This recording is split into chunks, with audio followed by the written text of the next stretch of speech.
Me parece que esto no es Kansas, ¿sabes?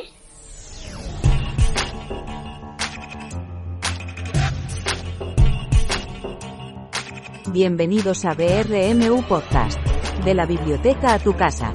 La Biblioteca Regional te lleva la mejor programación cultural, los mejores profesionales y las charlas más interesantes. Disfruta del episodio.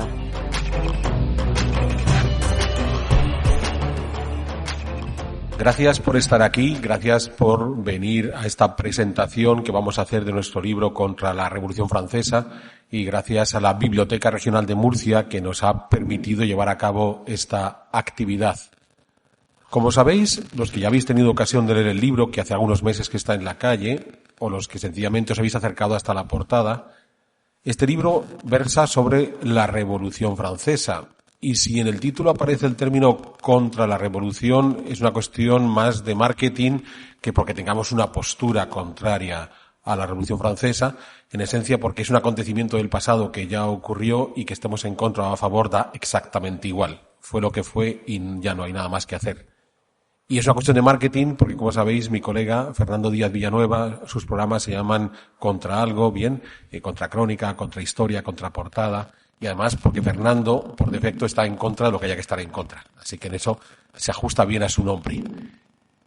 Hicimos este libro de la Revolución Francesa como resultado de una serie de podcasts que elaboramos dentro de uno de los programas de Fernando, la Contrahistoria. Los dos estudiamos historia. Los dos comenzamos la carrera de Geografía e Historia en la Universidad Autónoma de Madrid, yo 2 años antes que Fernando, porque soy mayor que él, aunque a él le veáis más viejo que yo en estos momentos, esas cosas pasan. Y cuando estudiamos la carrera de Geografía e Historia, Fernando en particular terminó por especializarse en Historia Contemporánea, con lo que estos temas como la Revolución Francesa le tocaban más de cerca. Yo terminé mi carrera en París, con lo que me fui a vivir allí donde se había llevado a cabo la Revolución Francesa.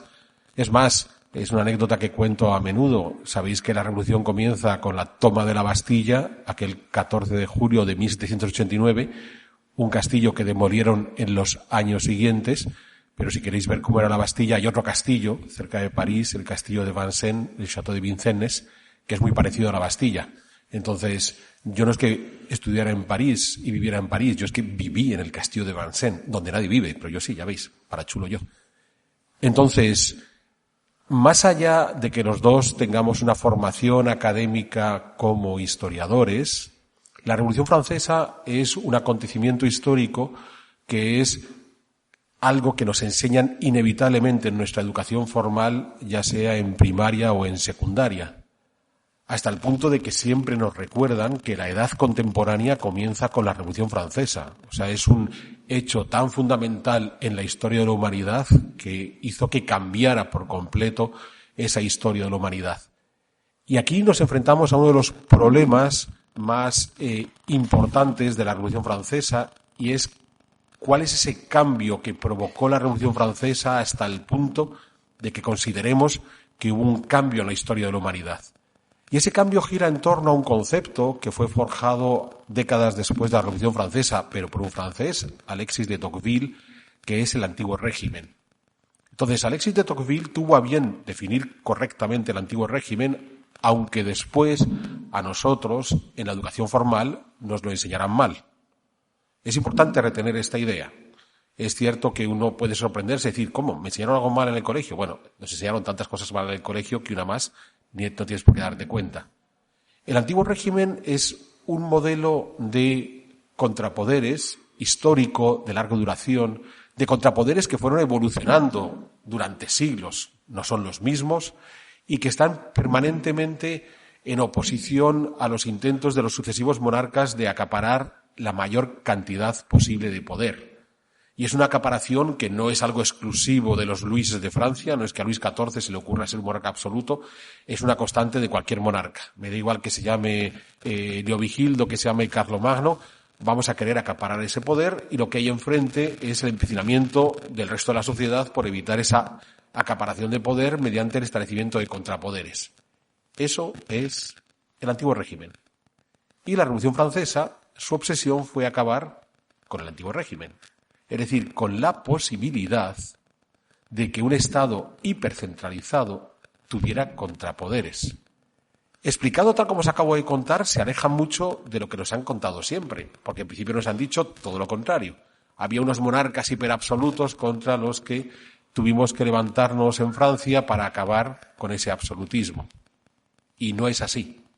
Había unos monarcas absolutos, o había unos monarcas que soñaban con ser absolutos, y en la historia concreta de Francia es un proceso que arrancaría con Enrique IV, el primer Borbón, a su muerte gobierna su hijo Luis XIII y sobre todo su primer ministro y marido Richelieu, y luego Luis XIV y demás. Y ahí hay una clara tendencia por parte de esos monarcas de ir acaparando cada vez más poder. Lo que la Revolución Francesa hace no es oponerse a esa acaparación del poder propia de los Luises, es rematar la faena. De modo que, cuando se pone en marcha la Revolución Francesa, no se está tratando de coartar esa política centralista y autoritaria, sino de establecerla de una manera firme. Y esto es una de las ideas que queremos transmitir a través del libro que hemos escrito, porque es, en gran medida, lo opuesto a lo que os suelen contar en la educación formal. Y no lo hacemos desde el punto de vista de la filosofía política. Sabéis que cada vez que decimos la palabra filosofía le sale sarpullido a Villanueva, sino lo hacemos analizando los acontecimientos tal cual ocurrieron en la Revolución Francesa y además en orden cronológico, que es la mejor forma de estudiar la historia.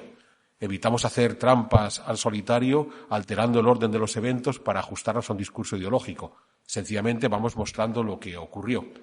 Y lo que va a ocurrir en esencia, y además en un periodo relativamente rápido, en los primeros año y medio, es una brutal transformación legislativa en la que se van desmontando todos los contrapoderes para generar un poder único. ¿Cuáles son esos contrapoderes? Esos contrapoderes eran los derechos señoriales. No, pero hombre, ¿cómo vamos a permitir que los señores tengan unos derechos que les permitan machacar a sus súbditos? ¿Vale? Podríamos debatir sobre ello hasta qué punto eso es cierto. Van a desmontar los derechos eclesiásticos. Bueno, estos curas retrógrados y carcas, también acabemos con ellos. Van a desmontar los derechos de las universidades. ¿Qué es esto de que un universitario tenga un derecho propio por ser universitario? Van a desmontar los gremios. Y así sucesivamente van a desmontar los famosos parlements, esos tribunales a nivel urbano que tenían las ciudades francesas. Van a ir desmontándolo todo y lo van a sustituir, claro, si vais contando todos los contrapoderes que os voy diciendo, ¿vale? Y considerando que en muchos casos no es que los derechos señoriales sean un derecho, sino que dependiendo de la región y del señor tienen multiplicidad de derechos. Si hacemos la cuenta final, nos damos cuenta que en ese proceso de reforma legislativa dejamos de tener docenas y docenas de contrapoderes para quedarnos con esa versión resumida de Montesquieu de los tres poderes, del Ejecutivo, el Legislativo y el Judicial. Nos contaron siempre que menos mal que llegó Montesquieu para acabar con el poder absoluto y dividir el poder al menos en tres, y si os leéis el libro, descubrís que en realidad había docenas de poderes y lograron reducirlos a tres. Y ya llegaron a rizar el rizo cuando la convención, la famosa convención de Robespierre, consiguió el sumum en el momento en que la convención a su vez era el poder ejecutivo, el legislativo y el judicial. Con esto no estoy diciendo que podamos compararlo con la realidad actual, donde podáis tener en vuestra cabeza algún gobierno que aspire a, una vez que tiene el ejecutivo y controle el legislativo, modificar el judicial en su interés. Que nadie encuentre paralelismos con el mundo contemporáneo. Bien, es pura casualidad. Entonces, lo que estamos viendo aquí es cómo ese proceso revolucionario, en vez de seguir los hermosísimos objetivos que aparece en la documentación oficial como la Declaración de Derechos del Hombre y el Ciudadano, sigue un proceso de remate de esa obsesión absolutista que ya traían los Luises de Francia. Y de nuevo, lo interesante que mostramos en el libro es que lo hacemos explicando cronológicamente los hechos. Yendo más allá de las declaraciones, porque a todos en algún momento nos han hecho leer la Declaración de los Derechos del Hombre y del Ciudadano, o aunque solamente sea el preámbulo, bien, y nos hemos creído que lo que estaba ahí escrito fue lo que hicieron. No hemos contrastado esos bonitos documentos con lo que realmente ocurrió, que es el ejercicio que nosotros sí nos hemos preocupado por hacer en el libro. Entonces, por supuesto que es muy hermoso abogar por la libertad, la igualdad y la fraternidad. Es como el régimen de Ortega en Nicaragua que aboga por el amor entre los nicaragüenses. Claro, después es un amor a hostias, pero es amor. Bien. Entonces, Esto es lo que tenemos que hacer cuando nos enfrentamos a la historia. Ser capaz de ir más allá de ese documento escrito que nos da la sensación de que hay unos principios bien establecidos, sabéis que el papel lo aguanta todo, y bajar a la realidad. Una realidad que además, y con esto doy un salto en el proceso revolucionario, que es lo que nunca nos contaban en el colegio. En el colegio sabíamos que había una revolución, le cortaban la cabeza a Luis XVI y al resto de la familia, llegábamos a Robespierre, es cierto que a Robespierre se le fue la mano y en unos pocos meses, 6, 8 meses, se cargó 10 veces más gente que la Inquisición española en 3 siglos, pero bueno, era por el bien de la humanidad. Entonces entendámoslo, ¿de acuerdo? O sea, ahí es un sacrificio necesario esto de andar guillotinando al personal. Y que terminábamos con Napoleón. Pero lo que nunca nos contaban en el colegio es que cuando Napoleón era derrotado en Waterloo, en Francia, volvía a haber una monarquía, ahora sí, absoluta, encabezada por un señor que se llamaba Luis XVIII, que era un hermano de Luis XVI. Y qué pocas veces nos contaron la educación formal que la Revolución Francesa terminó con el más absoluto de los monarcas que haya tenido Francia, que es Luis XVIII, y después su hermano Carlos X. O sea, a Luis XVI le sucedieron 2 de sus hermanos, ¿bien? Y que pudieron ser unos monarcas con un grado de absolutismo como no había conocido ningún monarca de Francia, precisamente gracias a la Revolución Francesa. O sea, la Revolución Francesa les dejó todo bien montadito para que el que llegara después pudiera tener ese gobierno absoluto. Ojo, el que había disfrutado Robespierre y que había disfrutado por encima de Robespierre Napoleón. O sea, hablábamos antes de esa reducción de poderes a solo 3 del Ejecutivo, Legislativo y Judicial. Pensad que Napoleón se escribía las constituciones, empezando por el Estatuto de Bayona de España. O sea, no es ya que hagamos el paripé de tener un parlamento con unos cuantos diputados que le dicen sibuana al dueño del parlamento. Es que Napoleón ni siquiera se preocupaba por eso. De su puño y letra hacía constituciones. Venga, vamos a esta constitución por aquí y por allá, para que veáis a dónde nos condujo la Revolución Francesa. Esto significa, y con esto voy a terminar ya y darle la palabra a Fernando, ¿esto significa que hay que hacer tabla rasa de la revolución? No. Significa que hemos de enfrentarnos a ese acontecimiento histórico haciendo esa comparación entre el discurso oficial plasmado en los propios documentos que escribieron los revolucionarios y lo que realmente ocurrió. No estamos abogando por la vuelta al antiguo régimen, ese no es el plan, pero sí estamos pidiendo que reflexionemos hasta qué punto los supuestos cambios que la revolución produjo fueron tales, o si los cambios en realidad hubo que seguir haciéndolos a lo largo del tiempo, si el proceso revolucionario no acabó en la batalla de Waterloo, sino a lo mejor seguimos estando en él. Bien, y hasta qué punto hubo elementos del antiguo régimen que fueron desechados en ese momento y que a lo mejor hay que reflexionar, ¿merece la pena o no merece la pena? Hay uno que es muy fácil de entender, bien, el arbitraje en la resolución de conflictos, no tener que judicializar cualquier problema que tengamos. Esa era la forma habitual de resolver los conflictos antes de la Revolución Francesa. La Revolución Francesa fue la que estableció la judicialización de cualquier conflicto. Hoy, supermodernos, tratamos de poner sistemas de arbitraje. No, estamos recuperando las fórmulas que sí funcionaron en el antiguo régimen. De las pocas que funcionarían hoy, La mayor parte de las fórmulas del antiguo régimen hoy estarían completamente desfasadas o serían contrarias a nuestros principios. Pero por ahí tenemos que llevar la idea. Entender realmente qué provocó la Revolución Francesa, qué podemos sacar en positivo de la Revolución y qué dejó la Revolución Francesa atrás que merezca la pena recuperar. Pues con esto le dejo la palabra a Fernando. Muchas gracias por haber venido. Es la enésima presentación que hacemos ya por España. Algunas las habréis podido seguir a través de mi canal de YouTube porque las voy subiendo todas. Esta también está siendo grabada. Luego, a los que vengáis a que os firmemos los libros, algunos quedaréis inmortalizados para estos vídeos que preparo. Firmamos en tal sitio, firmamos en tal otro. A mí me hacía mucha ilusión firmar en Murcia porque es una ciudad que me gusta mucho, que me ha recibido con sus mejores galas, es decir, 30 grados de temperatura, porque yo soy adicto al calor o alérgico al frío. Me he traído hasta la bicicleta de Madrid en el tren y me voy a quedar un día más, cosa que no hago en ninguna otra ciudad.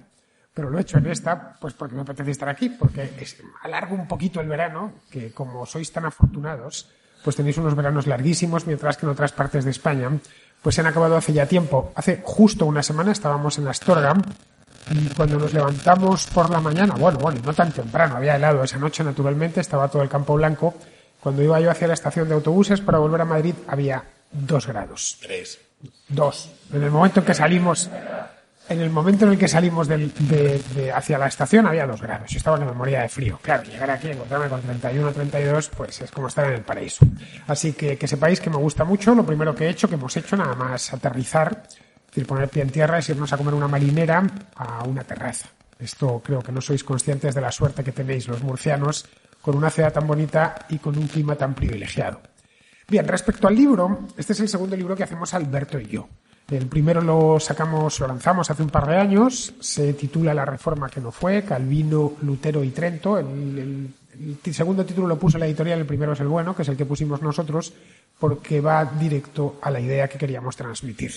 Aquel libro tuvo un elemento experimental muy grande. De hecho, la editorial en la que lo publicamos, la editorial Almuzara, en su sello Secotia, no lo veía muy claro, pero como era una editorial pequeña y además pusimos como condición que tenía que ser así y querían publicarnos, pues nada, aceptaron y ahora están contentos de haber aceptado porque creo que han vendido 2 ediciones, lo cual no es muy habitual en libros de historia de la religión. En aquel momento lo que nos planteamos es escribir un libro sobre la Reforma Protestante. No es un tema que levante pasiones, y menos en España, donde, como bien sabéis, la Reforma no se produjo nunca y apenas hubo reformistas, más allá de algunos focos, como el caso de Valladolid o de Sevilla, pero en el resto del país no hubo problemas en los siglos XV, XVI o XVII. No tuvimos guerras de religión, afortunadamente. Pero sí que tenía su importancia para la historia de Europa y la historia universal. Pero la cuestión no era esa, la cuestión era cómo lo queríamos hacer. Queríamos hacer un libro dialogado. No hay muchos. Hay poquitos libros dialogados, algunos son simples entrevistas travestidas de diálogo, generalmente con políticos. Esto no era una entrevista, yo no estoy entrevistando a Alberto ni Alberto me está entrevistando a mí, sino que nos ponemos a hablar sobre un tema que nos hemos preparado antes, obviamente, lo grabamos, no en cinta magnetofónica, porque eso ya no lo utiliza nadie, salvo los más románticos, sino en una grabadora digital, y a partir de esas grabaciones, un montón de horas, os lo puedo asegurar, se compone el libro, para que parezca un diálogo. Es un diálogo, obviamente, lo único que si transcribiésemos lo que habíamos dicho, lo llevásemos al papel, pues era ilegible. Así que tuve que tomarme el trabajo en los 2 libros, primero en el de la Reforma y ahora en el de la Revolución Francesa, de trasladar al lenguaje literario lo que era un diálogo. Pero el espíritu del diálogo se mantiene. Como el libro lleva ya unos cuantos meses en venta y lo ha leído ya mucha gente, pues lo que nos han dicho es que el modelo les gusta, que el método les gusta. Ya nos lo dijeron con el anterior, lo único que este está teniendo más lectores como era previsible. El tema del diálogo puede parecer una tontería, pero yo personalmente, a título personal, buena parte de las cosas que he aprendido en mi vida ha sido oyendo hablar a los demás, escuchando, simplemente. Empecé con mis padres, me gustaba mucho escucharles, se ponían a hablar entre ellos y aprendía cosas. Continué por la radio, yo antes de hacer radio la escuchaba, he sido un consumidor y sigo siendo un consumidor de radio impenitente, y no hay cosa que más me guste que oír hablar a 2 personas que dialogar, es decir, cambiar impresiones, que saben de lo que hablan, de cualquier tema, incluso de temas en los que yo soy lego completamente, como puede ser, por ejemplo, la medicina, como puede ser la física, que no sé mucho, pero si el diálogo que tienen es lo suficientemente divulgativo, me encanta escucharles hablar. Pues esa misma idea es la que yo me llevé a la contrahistoria cuando la hago con invitados. Alberto Garín ha venido muchísimas veces, o con otros que han pasado por allí, que seguirán pasando. Hace apenas una semana estuvo José Sotochica, y que hemos llevado Alberto y yo en estos 2 libros. Tratar un tema, primero fue la Reforma Protestante y ahora la Revolución Francesa. La Revolución Francesa, a diferencia de la Reforma Protestante, sí que tuvo una influencia capital en España. Somos vecinos de los franceses, compartimos con ellos una frontera muy larga, tenemos además una cultura parecida, el francés y el castellano son 2 lenguas similares, las 2 provienen del latín, tenemos una cultura cívica también similar, de ahí que los españoles cuando vayamos a vivir a Francia no experimentemos un salto gigantesco y los franceses les pasa lo mismo cuando llegan aquí.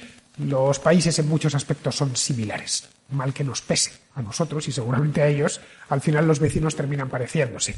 Y precisamente por eso, porque somos parecidos y porque además en lo que sucedió en Francia en la última década del siglo XVIII tuvo impacto en todo el mundo, pues en España supuso que aquellas ideas, unas buenas, otras regulares y otras abiertamente malas, las que acompañaban a la convención, a los jacobinos, pues a la vista está. Es decir, no creo que guillotinar a la gente, a todo el que te lleve la contraria, sea una buena idea.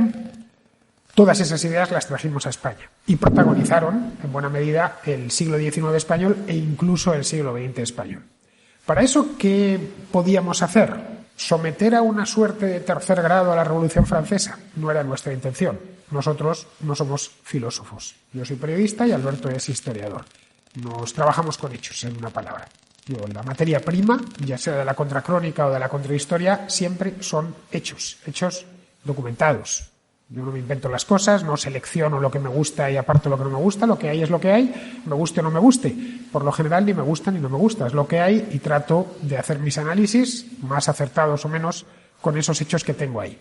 En el caso de la Revolución Francesa, como es un acontecimiento histórico relativamente reciente, desde hace solo 230 años, 235 para el caso, pues la documentación que tenemos es buena, no tan buena como la de la Segunda Guerra Mundial, pero buena. Es decir, tenemos retratos de sus protagonistas, retratos contemporáneos, estoy hablando. Tenemos cartas, un montón de material escrito, los periódicos. Hubo una auténtica pasión desatada en París durante los años revolucionarios por escribir. Se volvieron todos grafómanos. Muchos de los revolucionarios eran, de hecho, periodistas. Y eso nos ha dejado una cantidad de documentos y de testimonios sobre los que poder sacar conclusiones. Los hechos los podemos poner casi a la hora. Sabemos exactamente a qué día y a qué hora se tomó el Castillo de la Bastilla. No se puede decir lo mismo de todos los acontecimientos históricos que se tienen que aproximar. Sabemos en buena medida cómo eran sus grandes protagonistas porque lo dejaron por escrito. Sabemos cómo era Lafayette, sabemos cómo era Robespierre, eran, ya digo, grafómanos en muchos casos, y en otros escribieron por ellos, y hemos llegado a tener un conocimiento muy íntimo de estos personajes, sobre los que además se ha escrito mucho. Luego partíamos con ventaja. Si nos hubiéramos puesto a hablar de algún asunto muy antiguo, con documentación fragmentada o escasa, qué sé yo, si nos hubiéramos puesto a hablar del Imperio Aqueménida, por ejemplo, pues ahí es otra cosa. Ahí hay que enunciar un montón de hipótesis y hacer un montón de conjeturas. No es el caso de la Revolución Francesa. Se puede establecer una línea cronológica día a día con una precisión asombrosa. De lo que se trata, por lo tanto, es de seguir esa línea e ir viendo, separando el grano de la paja, como es normal, lo accesorio, no tiene el mismo peso en los acontecimientos que lo importante, y a partir de ahí construir un relato. Lo único que es un relato a dos. Los que lo habéis leído, y supongo que muchos de vosotros ya lo habréis leído, pues habréis visto que empezamos en el mismo 1789, incluso un poco antes, porque ninguna gran revolución aparece de un día para otro. No es que el día 14 de julio de 1789 los parisinos se levantasen de ese humor. Había sucedido algo, de hecho, antes de la toma de la Bastilla se habían reunido los Estados Generales se habían convertido en Asamblea Nacional, y antes de los Estados Generales se había reunido una Asamblea de Notables, que quedó en nada, y antes de la Asamblea de Notables hubo una guerra muy costosa para Francia, que fue la de independencia de los Estados Unidos, que en última instancia vendría a explicar el disparador de la revolución, que es la falta de fondos que tiene la corona, por la que se decide a convocar los Estados Generales. Nos vamos incluso algo más lejos. Esto fue por deseo de Alberto expreso. Nos fuimos a principios del siglo XVII con Luis XIII y el cardenal Richelieu, que es cuando empieza a crecer ya de forma muy sostenida y desmesurada en cierta medida el poder real. Ese ciclo histórico se cierra con la Revolución Francesa. Lo que sirve, y lo podéis ver en nuestras, y como lo explicamos en las páginas, que sirve como acelerador de un proceso que ha empezado un siglo y medio antes, que ha empezado con Richelieu, en concentrar el poder en muy pocas manos en una ciudad, que es la ciudad de París. Y a partir de ahí los acontecimientos se disparan. Tenemos la revolución va quemando etapas a muchísima velocidad, unas son más radicales. Bueno, el pozo del radicalismo lo alcanzan en 1794 con la Convención, que es cuando les da por guillotinarse los unos a los otros. A partir de ahí trata de buscar la moderación, pero dentro de un marco revolucionario. Tras la Convención viene el directorio, primero viene la reacción termidoriana, luego el directorio, esto es todo lo aprendemos en la escuela. Y luego posteriormente Napoleón Bonaparte, al que los historiadores, o muchos historiadores, y desde luego prácticamente todos los profesores de historia, no sé si por simplificar, sacan del proceso revolucionario. sin darse cuenta que Napoleón forma parte integral del proceso revolucionario. La Europa napoleónica, la Francia napoleónica, todos esos años, que fue además la fase más larga, la napoleónica, que empieza siendo un consulado y luego posteriormente un imperio, es la fase final y el colofón de todo lo que había empezado años antes. Hasta que se cierra, ya lo acaba de explicar Alberto, en el año 1814 con la vuelta de los Borbones, algo sobre lo que... Y en esto sí puedo decir que todos los profesores pasan de puntillas, como no terminan de explicar por qué después de 25 años Francia vuelve al punto de partida, no, un poquitín más allá del punto de partida, porque tanto Luis XVIII como su hermano Carlos X, no olvidemos que la dinastía borbónica en Francia no queda abolida hasta el año 1830, han pasado ya para entonces 40 años de la Revolución, 41. Estos dos últimos monarcas, de los últimos dos Borbones, son probablemente, no, seguro, los Borbones, los reyes de Francia con más poder. Y se lo deben en buena parte a la Revolución Francesa, que ha conseguido concentrar en un solo lugar y en una, que es París, y en una sola persona, que es quien ostenta el poder. Los revolucionarios no tienen esa idea, pero lo que consiguen finalmente es eso. Hasta el punto que en 1830 tiene que estallar otra revolución. La Revolución de Julio, que trae la monarquía de Julio, que es la de Luis Felipe de Orleans, que cae con otra revolución 18 años más tarde, en 1848. Se proclama entonces la Segunda República, que se transforma en un imperio 4 años después, el de Napoleón III, que termina cayendo 18 años más tarde, después de la derrota ante los prusianos y la Comuna de París, que es una nueva revolución. Nos hemos plantado en el año 1870, es decir, poco antes de que se cumpliese pues el centenario de la llegada al trono de Luis XVI, que había sido en 1774, si mal no recuerdo. Y apenas, 96 años antes de que los Estados Unidos se independizasen. En una palabra, que este ciclo, si cogemos la onda larga, lo que nos encontramos es que Francia está metida en problemas serios de revoluciones continuas, de motines populares durante prácticamente un siglo. Y todo empieza durante esos años. De nuevo, no son opiniones, son hechos tomados de la realidad. De esos años, ¿qué podemos sacar? Si queremos hacer un análisis moral, a fin de cuentas, al historiador también se le piden análisis morales. Bueno, matar gente nunca está bien. Guillotinarla tampoco. Privar a la gente de libertad tampoco. Es decir, podemos hacer una lectura presentista de la Revolución Francesa y, bueno, creo que el primero en ser condenado sería Robespierre por los excesos que cometió, pero no es nuestra intención hacer una lectura presentista. Como bien sabéis, Alberto y yo, lo hemos dicho muchas veces, no nos gusta el presentismo, no somos quien, no estamos autorizados para juzgar a nuestros antepasados y más aún antepasados tan lejanos, que no estamos hablando de nuestros padres o incluso nuestros abuelos, sino gente que vivió hace 200 y pico años. Tratamos de entender por qué pasó lo que pasó y qué consecuencias tuvo. De hecho, el último capítulo se lo dedicamos al legado de la Revolución Francesa y los efectos que tuvo, que fueron de gran importancia en Francia, por supuesto. A Francia la condenó a casi un siglo de inestabilidad y en todo el mundo. Es inexplicable, por ejemplo, la España del siglo XIX sin la Revolución Francesa.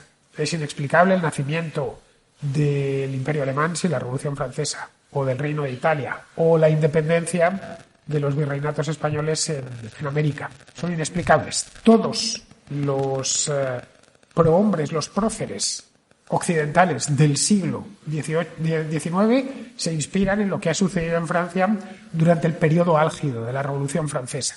De hecho, las tres grandes ideologías del siglo XX, que podríamos condensarlas así a grandes rasgos y sin ser exhaustivos en liberalismo, fascismo y comunismo, hunden sus raíces en la Revolución Francesa, en función de sus distintas etapas.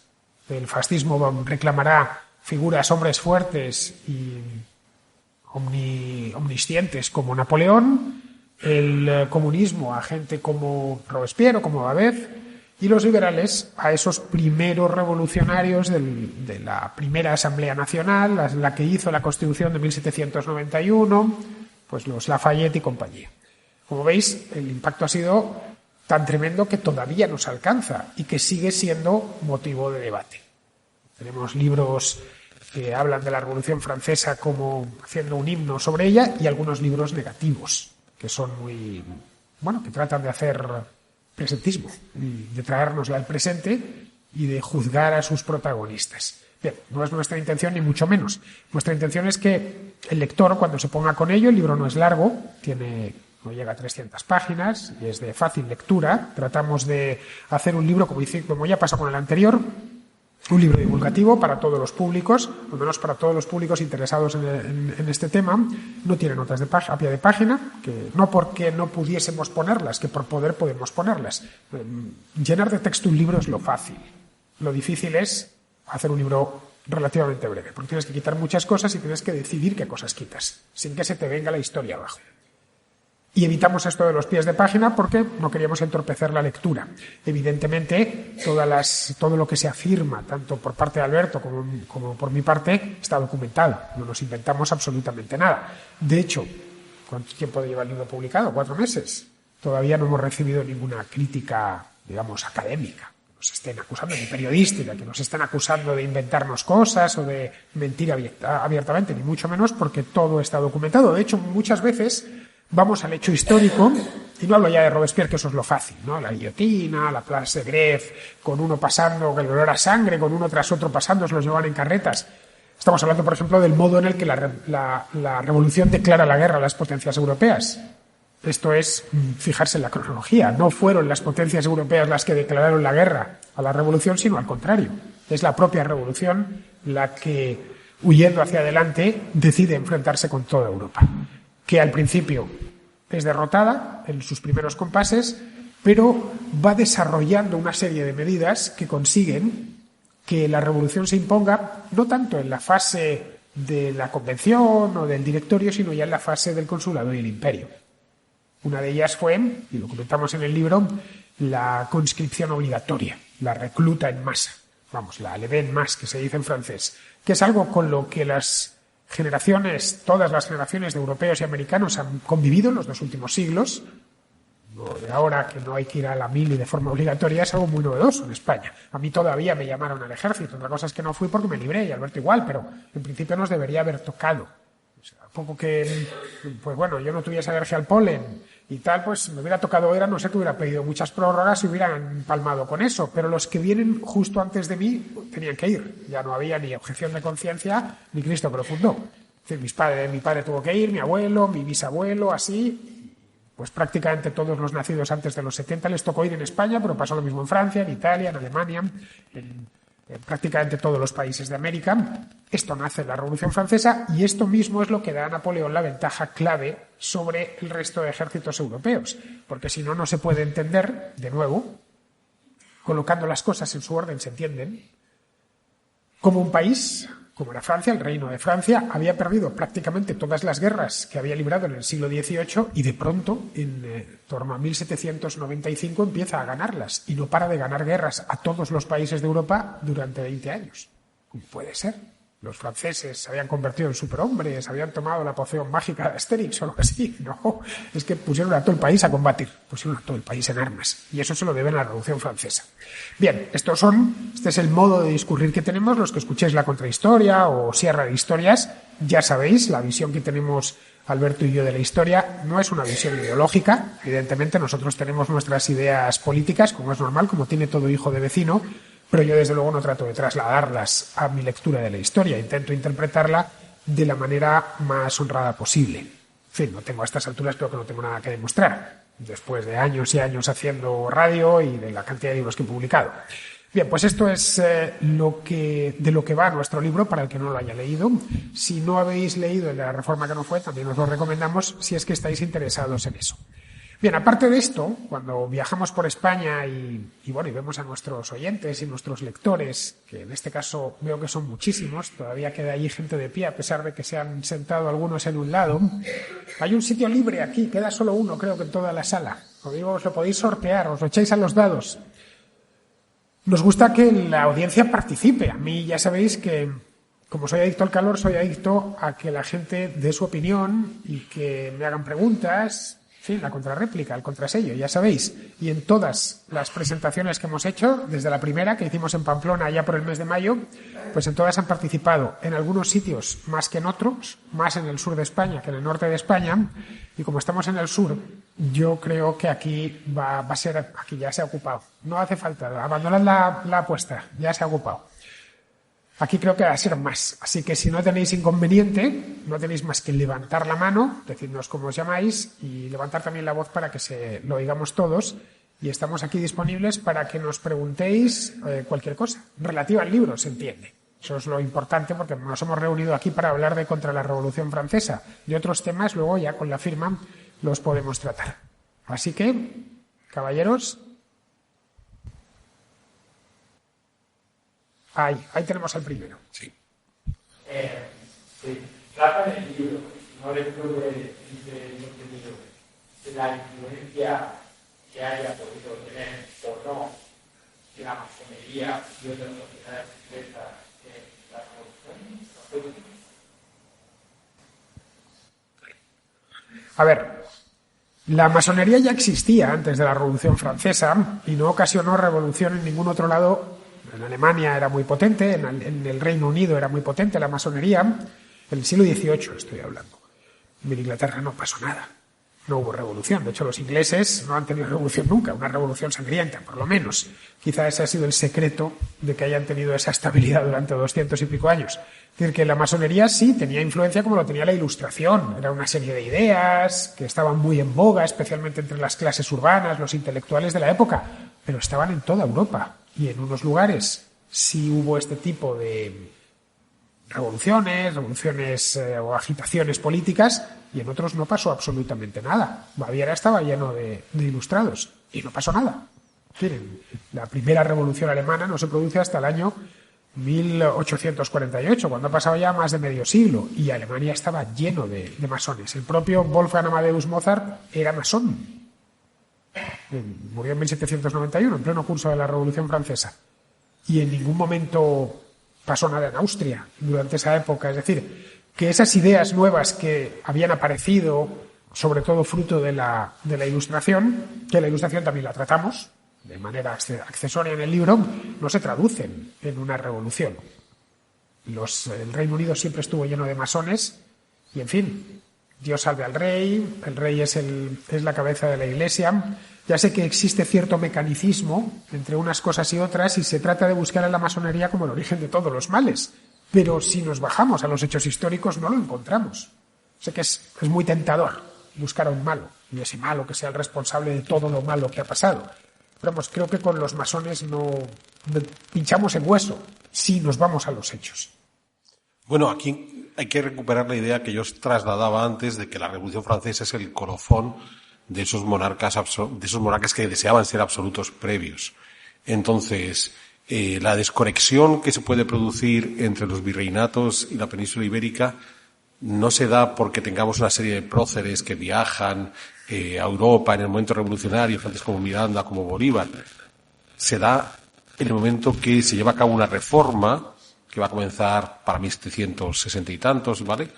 Que es el sistema de intendencias. Cuando ese modelo de intendencias, desarrollado inicialmente en Francia en tiempos de Luis XIV, trasladado al mundo español, al mundo de la península ibérica con Felipe V, llega a América. ¿En qué consisten las intendencias? Consiste en ir recortando los contrapoderes. Y el principal fuente de poder que existía en América no eran los virreyes, que era una cosa muy simbólica, sino los cabildos municipales. Es algo que no tenemos que olvidar. El gobierno en América durante la época virreinal era ejercido por los cabildos, no por los virreyes. Los virreyes eran cuestiones anecdóticas. Hasta el punto de que los países que actualmente existen en Hispanoamérica son el resultado de dos opciones.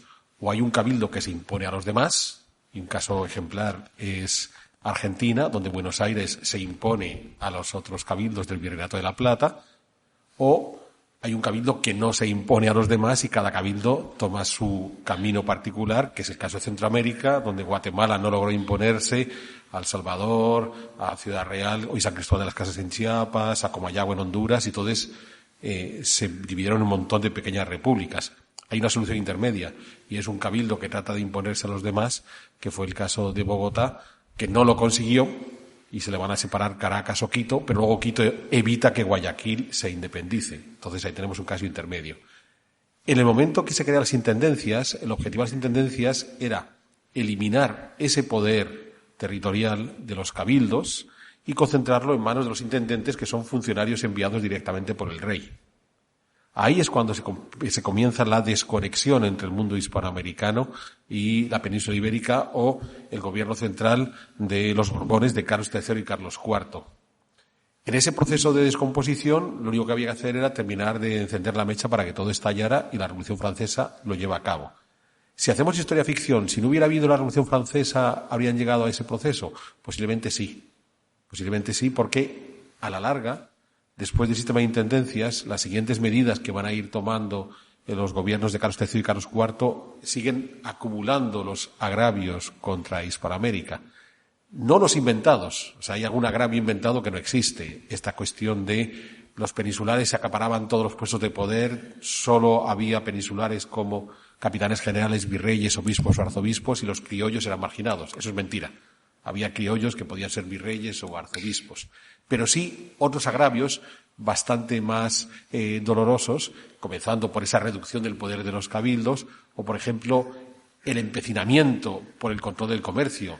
Es muy curioso, cuando se acaba el monopolio que durante 2 siglos tuvo Sevilla y en el último siglo tuvo Cádiz, cuando Carlos III da la libertad de comercio, la da a un número restringido de ciudades.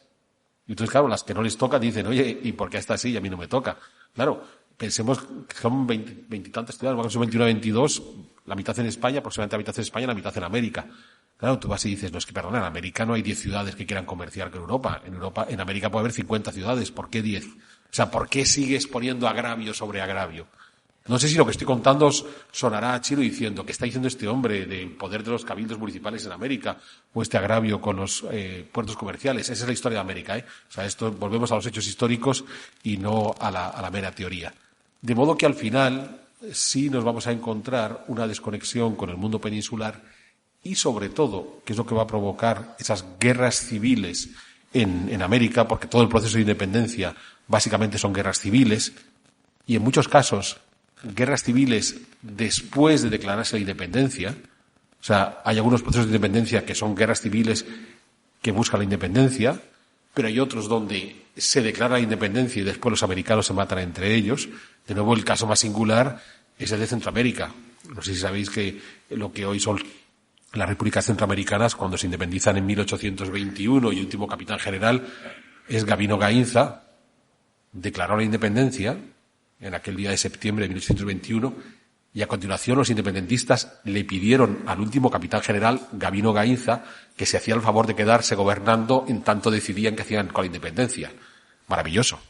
O sea, vosotros imaginaos a los padres de la patria de Estados Unidos pidiéndole al último gobernador inglés en Boston, oye, chatito, en lo que nos ponemos de acuerdo sigues gobernando tú. Pues esto fue la independencia de Centroamérica. No sé cuántos sabíais que el primer presidente independiente de Centroamérica fue el último capitán general que dijo, bueno, pues si os ponéis así me quedo. Bien, entonces, entended que, claro, como en muchas ocasiones la guerra civil estalla después de la independencia, lo que nos vamos a encontrar es un proceso de desconexión entre los virreinatos y la península ibérica por esa cantidad de errores políticos llevados a cabo por Carlos III y Carlos IV. Sabéis que Carlos III es mi rey favorito, le doy bofetadas todos los días, me levanto por la mañana y abofeteo a Carlos III, bien, porque si hemos tenido un rey incompetente en la historia de España es Carlos III, supongo que es lo que acabo de decir, estaréis flipando diciendo, pero si me dijeron que era el mejor rey del mundo. Pues no, Carlos III es un tipo que cada decisión que toma, si puede hacerlo medio bien o realmente mal, lo hará siempre realmente mal, bien. Entonces, esos agravios provocaban inevitablemente la desconexión de los virreinatos y en muchos casos las guerras civiles son fruto de la independencia y no causa de la independencia. Pero, Antonio, dicen que Francia es la que le declara la guerra a otros países europeos, pero ¿por qué se ha ocultado tanto una guerra civil que fue para que Robespierre y los demás mandatarios franceses llegaran al poder, como dice Lenin, libertad para qué? Porque se ha mitificado tanto la Revolución Francesa que bajo el manto de la libertad y la democracia luego se ha cortado toda esa libertad y toda esa democracia. Bueno, eso es una constante en la Revolución Francesa, el decir una cosa y hacer la contraria. Si tomamos, por ejemplo, la Constitución de 1791, es impecable. Esa está bonita. La Declaración de los Derechos del Hombre y del Ciudadano, ¿quién no la ha leído en alguna ocasión? Es una maravilla, esta es bonita, cuando la manera es el preámbulo de la Constitución, aunque la habían hecho 2 años antes. Pero tan pronto como la aprueban, empiezan a incumplirla, de manera sistemática. Esto dio lugar a que ya en los siglos XIX y XX, cualquier político que quisiese prosperar, o cualquier movimiento político que quisiese prosperar, no tenía más que enunciar principios universales maravillosos, aunque luego no se cumpliesen. Si vamos, por ejemplo, a la Constitución soviética, en la Constitución soviética la libertad de expresión estaba permitida sobre el papel. La realidad es que si uno se le ocurría criticar al líder del partido, pues se iba a Siberia o a la tumba. De la Unión Soviética se podía salir. Los ciudadanos soviéticos tenían libertad completa de movimiento, pero el hecho es que luego no podían conseguir un pasaporte y mucho menos marcharse. Tenían que hacer todo tipo de aventuras personales. Bueno, el que era violinista o jugador de baloncesto y podía escaparse cuando viajaban a Occidente, pues lo hacía, pero si no, estaban atados allí. Bien, todo esto empieza en esa época. Basta con dotarse de mucha cháchara progresista, humanista, para que, aunque luego la traiciones, no importa, pero lo importante es que llegues con esas ideas, que se te juzguen por tus intenciones, no por lo que tú por lo que has hecho, en una palabra. Y esto, en fin, está al orden del día, lo hemos vivido en el curso de nuestra vida.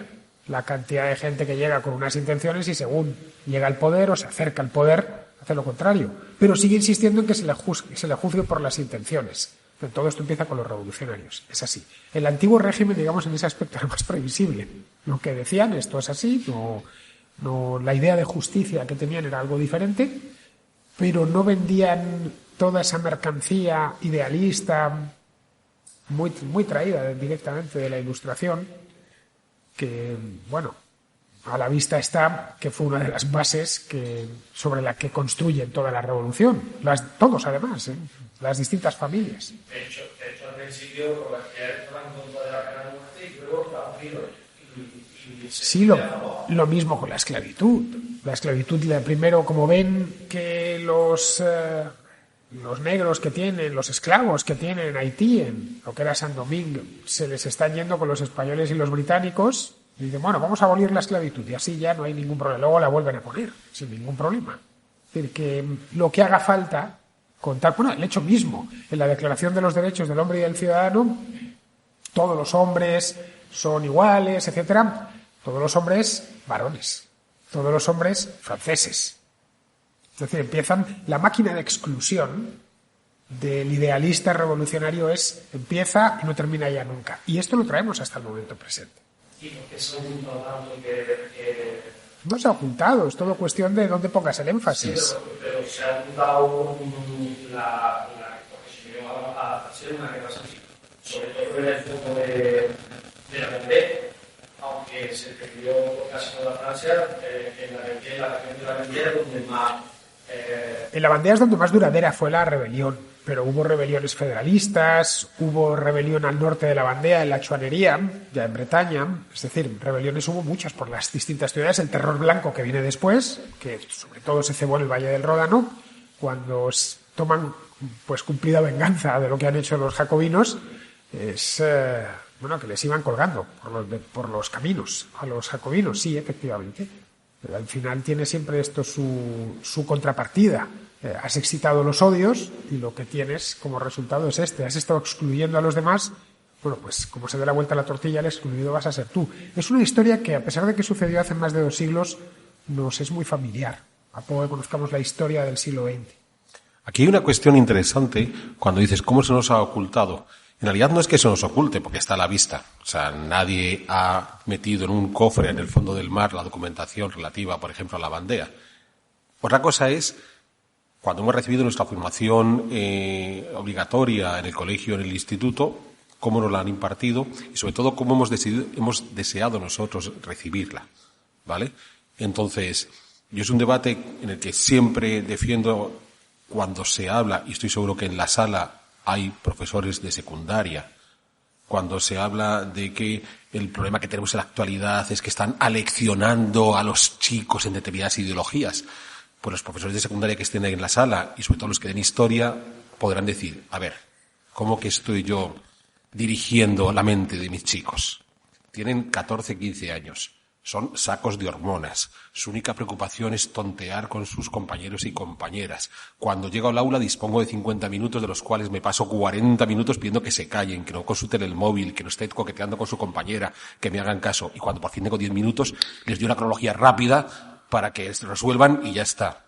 Y estoy viendo cada vez asintiendo porque diciendo, pues en efecto es así. Bien. Y que después a mí me vengan a decir un montón de gentes en foros públicos que les adoctrinamos, bastante tengo con que no se maten entre ellos. Ya con eso hemos conseguido el reto del día. Bien, pero más allá de eso, es posible que, claro, en el momento que el profesor tiene esos 10 minutos para pasar la cronología, pues bueno, lanza la pastilla y se queda.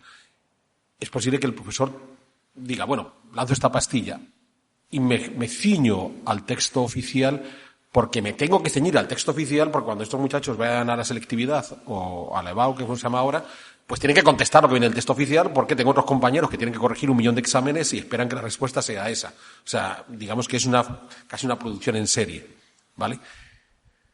Cosas que nos pueden contar del pasado y sobre las cuales, cuando escuchas lo que te están contando, los humanistas del Renacimiento. El humanismo es este movimiento de finales del siglo XV, principios del XVI, que va contra las teocracias medievales y que abogan por el hombre en el centro del universo, racionalista y demás. Y todos nos hemos aprendido así, a todos nos enseñaron. Ya tengo la píldora, pum, ya te he soltado la píldora.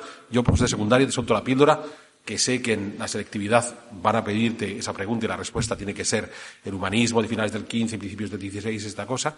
Y el ejemplo es la famosa escuela de Atenas de las estancias vaticanas. Vale. Cualquiera puede viajar a Roma, bueno, hay que tener el dinero para viajar a Roma, cualquiera puede viajar a Roma y recorrer las estancias vaticanas, pero si no tienes el dinero, pues tendrás en internet, busca las estancias vaticanas de Rafael y puedes ver las 4 paredes de cada una de las estancias y la bóveda, ¿vale? Son 4 estancias. Por tanto, estamos hablando de 20 grandes pinturas, porque las paredes y las bóvedas. Hay una pintura de filosofía clásica, una. Y hay 19 pinturas religiosas, 19. Ni humanismo, ni antiteocentrismo, ni el hombre racional, ni pajas.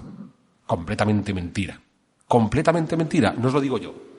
El que haya estado en las estancias vaticanas podrá haberlo visto con sus ojos, y el que no, que entre en internet, busque, además no es lo poco difícil, en Wikipedia en español ponéis estancias vaticanas de Rafael y os sacan las fotografías de todas las estancias vaticanas. Es tan fácil como eso. O sea, podría ser el estudiante que dijera, fíjate, me acaban de decir que las estancias vaticanas, los papas, los mismos papas pusieron la escuela de Atenas para hablar de un humanismo antropocéntrico y demás. Voy a ver qué es esto. Claro, si entras y descubres que hay una pintura a la filosofía clásica y 19 a la loa de la Eucaristía y el poder de los papas, entonces no es que se oculte, es cómo nosotros decidimos aprender. Entonces, claro, en el momento que decidimos aprender podemos cuestionar la información que hemos recibido. Yo estaba criticando hace un momento a Carlos III. ¿Sabéis? Recordad que Fernando Díaz Villanueva graba absolutamente todo. Bien. Cuando estuvimos en el canal Castilla con Fernando el año pasado, no sé cuántos de vosotros habéis visitado el canal de Castilla. Esta obra espectacular, iniciada en principio por Fernando VI, pero claramente lanzada por Carlos III. El tipo decidió que iba a hacer un canal para sacar el trigo desde las tierras segovianas en el Espinar hasta los puertos de Santander, ¿vale? Y se puso a construir el canal de Castilla. Bien, claro, si hay un ingeniero en la sala y sabe cómo se ganan los desniveles en las diferentes represas que tiene, en las esclusas que tiene el canal de Castilla, y descubre el desnivel que consiguieron salvar en el pedazo que está construido, ¿vale? Son 54 esclusas y creo que salva un desnivel de 100 metros. La pregunta era, ¿y cuando tuvieras que saltar la corrida cantábrica, cómo lo ibas a hacer? ¿Hiciste el cálculo? Sí. Eran 200 y pico esclusas, no había espacio físico para hacer ese salto. No lo había. ¿Bien? ¿Qué pensáis? ¿Que los ingenieros militares de Carlos III no sabían que no había espacio físico? Los ingenieros militares dijeron, mira, yo empiezo. Y el que venga después, que vaya resolviendo. que vaya resolviendo, ¿vale? Este cálculo que yo os acabo de hacer, que yo lo hice ayer en el Canal de Castilla, no lo hacen. O sea, el responsable, no voy a dar ningún nombre, alguien, cuando le hice la pregunta, no hacía el cálculo, un tipo en 2024, no hacía el cálculo. Y luego que decían es, hombre, pero es un gran canal de riego. Por supuesto que es un canal de riego. Pero sería como si, para salir de mi pueblo, Vegas de Matute, donde vivimos 86 personas, para ir a Valdeprados, donde viven 50, me pusierais una autovía de 6 carriles. Entonces tenemos un camino de terracería para la bicicleta y va de fábula. Suficiente, no necesitamos nada más. Ojo, si me ponéis 6 carriles, también lo puedo utilizar, pero no sirve para nada. Pues el canal de Castilla, que hoy sirva para riego, cuando a la par tenemos el canal del Pisuerga, que es 5 veces más pequeño y riega tanto como el canal de Castilla, es el ejemplo de por qué me cae mal Carlos III, y es el ejemplo de que podéis ir a ver el canal de Castilla y hacer el recorrido y decir, oye, qué bonito, qué tío más pilas Carlos III, qué visión de futuro, o podéis preguntaros, ¿qué estaba haciendo? O sea, era imposible, lo que planteó era imposible. O sea, a duras penas estamos abriendo los túneles del AVE para comunicar con la cordillera cantábrica y este señor dijo que iba a saltar los barcos a la cordillera cantábrica. Entonces, no es que nos lo oculten, es que a lo mejor cuando nos enfrentamos a la realidad no hacemos las preguntas pertinentes para saber si lo que nos están contando se corresponde a esa realidad o sencillamente nos dejamos llevar. Bueno, me han dicho esto y asunto resuelto. ¿Más preguntas? Sí, el Estado-Nación nace en la Revolución Francesa, nace en esa Constitución de 1791 y después se exporta con gran éxito. Yo creo que no hace falta decirlo porque hoy el mundo está formado por Estados-Nación. Pocos son los que no son propiamente un Estado-Nación. El caso de Suiza, que efectivamente no hay una identidad entre el Estado y una nación, está compuesto por varias naciones, que si los suizos de habla alemana, los de habla italiana, los romanches, los que hablan francés. Las naciones existían, siempre han existido. Una nación es un conjunto de personas, una comunidad, lo podemos ir al diccionario de la Real Academia y buscarlo, con una serie de pautas culturales comunes. Eso es una nación. Bien, un Estado es una cosa distinta. Lo que hace la Revolución Francesa es unir una de las naciones, de las muchas que habitan entre nosotros, y convertirla en identificarla y unirla y soldarla al Estado. Ya no puede haber nada más, todo queda excluido. Simple. Algo que es natural, digamos analógico, espontáneo, que habita en nosotros, que viene de abajo y va hacia arriba, como son las naciones, lo que ya existían, lo que hace la Revolución Francesa o estos revolucionarios, y luego ya posteriormente en el siglo XIX, es solidificarlo. Es solo puede haber una nación porque solo hay un Estado. Y yo te voy a decir cómo es esta nación y qué elementos tiene. O sea, solo puede tener un idioma, solo puede tener una cultura, una tradición, unas fiestas, una bandera, unos símbolos. Ya está. Eso se vio bien en el siglo XIX y en el siglo XX, claro. Porque esto luego se exporta con gran éxito a África, a Asia y a todos los países del mundo. O sea, hay que construir naciones. Claro, construir naciones Estado, más que naciones. En España se va desarrollando a lo largo del siglo XIX. Lleva tiempo. El Estado-Nación es algo tan anormal, tan aberrante para la naturaleza humana que costó un siglo construirlo. Eso para que nos hagamos una idea. En España no olvides que la bandera que hoy tenemos como bandera nacional, que es la bandera del Estado, no es oficial hasta mediados del siglo XIX. La rojigualda empieza siendo un pabellón de la Marina en 1785 y la convierte Isabel II, muchísimos años después, creo que fue en 1850 o 1852, en seña del Estado. Y lo mismo con el himno. La marcha granadera era la marcha del rey. Cuando el rey estaba, tiempos de Carlos III, cuando el rey estaba allí, pues una marcha de honor la convierte en el himno nacional. Pero vamos, que sucede en todos los países, sucede en Francia, sucede en Alemania, etcétera, y nos trae 2 guerras mundiales, entre otras cosas, unos odios, unas identidades. Ojo, en España, dentro de lo que cabe, en lugares como Europa Occidental no ha sido tan duro, pero en Europa Oriental la idea esa del Estado-Nación, de la exclusión por sistema, ha ocasionado unas limpiezas étnicas increíbles a lo largo del siglo XX. Y todo eso viene, sí, porque los revolucionarios dicen, hemos creado un nuevo ente político que además va más allá del poder. Como se hace todo de arriba abajo, os tenemos que decir lo que tenéis que ser. El francés es lo que digamos nosotros. En el momento en que haya algo que se salga de lo que nosotros hemos definido, por ejemplo, ser creyente, ya no eres francés, ya quedas excluido. O si eres creyente tienes que ser, en el caso de los sacerdotes, tienes que aceptar y jurar la Constitución Civil del clero. Luego ya ni siquiera eso, porque directamente descristianizaron el país y crearon una religión nueva que se llamaba el culto al Ser Supremo. luego volvieron de nuevo con el cristianismo, unos años más tarde, y llegaron incluso a dictarlo todo desde arriba.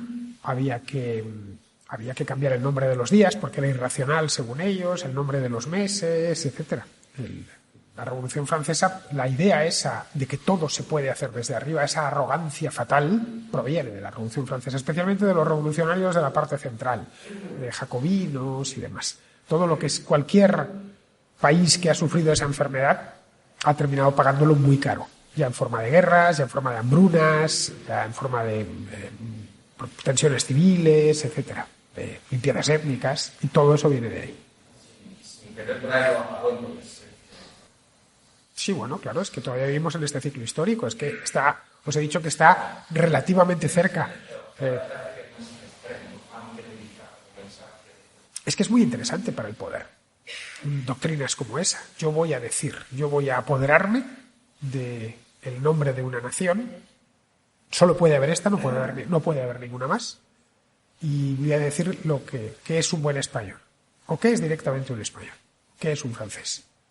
Y además le voy a poder mandar a la guerra. En el antiguo régimen no te podían mandar a la guerra. No podía. El rey, por más que quisiese, el rey tenía primero que pagarte por ir a la guerra y te tenías que dedicar a ello profesionalmente. A no ser que tu ciudad estuviese sitiada y, como es lógico, pues todos contribuyesen a que no pasasen los enemigos. Pero si no, el rey no te podía mandar a la guerra.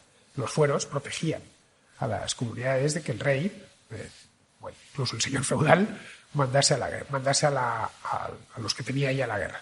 El Estado posterior a la Revolución Francesa ya es dueño de tu vida y de tu muerte. Y eso se lo debemos a la Revolución Francesa. O sea, aquí tienes que entender además algo que sí ocurre en el presente, es como el presente trata de llevar el modelo Estado-Nación hacia el pasado, más allá de la Revolución Francesa, que es cuando se inventa este absurdo. Entonces, cosas muy simpáticas como que todos hemos estudiado la historia del arte y entonces historia del arte medieval español. Entonces uno dice, y eso se ajusta. Y además se ajusta exactamente a las fronteras de la España contemporánea, cuando la realidad política de la península ibérica en la Edad Media, más allá de que el término España fuera reconocido, es muy distinto. O algunos agravios. Hay uno muy simpático, seguro que habéis escuchado de aquello de cuando se produce en la fase inicial de la conquista de América, es algo que depende solo de la corona de Castilla y, por tanto, solo los castellanos son los privilegiados que pueden ir a América a enriquecerse, a traerse todo ese oro que la presidenta de México reclama ahora. Entonces, lo simpático está en que a mí me lo explicaron así, a mí me dijeron uno de los agravios que podía hacer la Corona de Aragón y dentro de la Corona de Aragón Cataluña es que en esa ventaja inicial de ir a América, pues no pudieron ir ellos, que eran más emprendedores que ninguno. Hasta que uno va a América y se dedica a leer quiénes son los que están llegando a esa América a los años 1530, 1540, y hay un fulano que viene de Segovia, castellano. Hay un fulano que viene de Ávila, un castellano. Hay un fulano que viene de Sevilla, bueno, la novísima Castilla, ¿no? Hay un fulano que viene de Lisboa. ¿Qué hace un portugués aquí? Hay un fulano que viene de Amberes, hostia, hasta se me ha quedado un flamenco, ¿bien? Y hay un fulano que, pues, pero bueno, son las posesiones de los Habsburgo, vamos bien. Y hay un fulano que viene de Burdeos, hostia, se me ha quedado un francés. Y esto es posible encontrar la documentación. O sea, de nuevo está el contraste entre lo que se puede querer explicar sobre la historia desde un marco ideológico y lo que la historia te dice. Entonces, quizás ese sea el principal riesgo a salvar. O sea, cada cual con sus neuras, la construcción del Estado-Nación contemporáneo hasta 2024. Por supuesto, estamos en Murcia. Cuando presentamos los libros en Pamplona o en Bilbao, podéis imaginar que es un tema muy candente. Pero estamos en esta región española donde estas cosas, pues, afortunadamente os da igual. Yo sé que es una de las razones por las que Fernando se siente feliz aquí. Aparte de porque hace calor y porque no tiene que ir a rodilla a comer. Puede comer comida mucho más suculenta sin tenerse que ir a rodilla. Pero insisto, el riesgo no son las neuras que tengamos hoy, sino cómo esa neura la trasladamos al pasado. Ahí sí que tenemos un riesgo. Pues vamos a ir con la última pregunta de la joven que estaba allí. Bueno, el Cantón de Cartagena no incorporaba elementos identitarios. Simplemente el Estado estaba extremadamente débil y le aparecen rebeliones por todos los lados. Aparecen rebeliones en Murcia, en el norte, en Cataluña, 1873, como bien sabes. Bueno, ese sexenio en sí fue muy problemático en España y hubo problemas en todos los lados. Aquí lo único que el Cantón de Cartagena, los revoltosos de Cartagena, Antonete se llamaba el jefe, pues encontró con que tenía el arsenal. Entonces que ya va a tener bastante, cosa que el cantón de, qué sé yo, de Alicante, pues no tenía el arsenal. Ya disponía de barcos de guerra que, como bien sabéis, se dedicó a piratear las costas de todo Levante con los barcos del arsenal de Cartagena. Cartagena ha sido un puerto natural, uno de los mejores del Mediterráneo, y la Armada estuvo allí está allí desde hace siglos. Y había muchos barcos y se quedaron con él. Eso fue todo, pero no incorporaba elementos identitarios del tipo los cartageneros somos diferentes y tenemos una constitución distinta, un idioma distinto, somos mejores de hecho que los de al lado, qué sé yo, que los murcianos o que los almerienses, y por lo tanto tenemos que romper con ellos porque nos han estado explotando y han estado viviendo a nuestra costa. Esto es. Y necesitamos por lo tanto un poder centralizado que defienda nuestros intereses y que nos diga cómo tenemos que ser, cómo tiene que ser el perfecto cartagenero. Antonete no estaba en eso, estaba en otro tipo de cosas, pero no en eso. Pues bueno, hasta aquí, porque como es posible que muchos de vosotros querráis que os firmemos el libro, y supongo que la Biblioteca Regional de Murcia tiene un horario que tenemos que respetar, aunque estoy seguro que habría más preguntas y a Fernando y a mí nos encantaría seguir hablando. En realidad a Fernando y a mí nos encanta hablar, ¿vale? Pero hay que poner una pausa. Vamos a pasar a esta fase de las firmas y lo que vamos a pedir es que os organicéis en una fila única, ¿vale? Comenzáis conmigo, que soy un tipo razonable, y luego ya entráis con Fernando.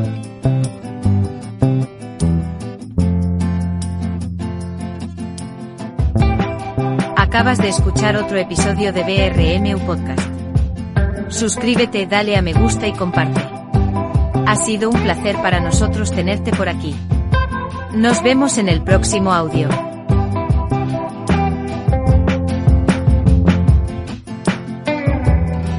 Presiento que este es el comienzo de una hermosa amistad.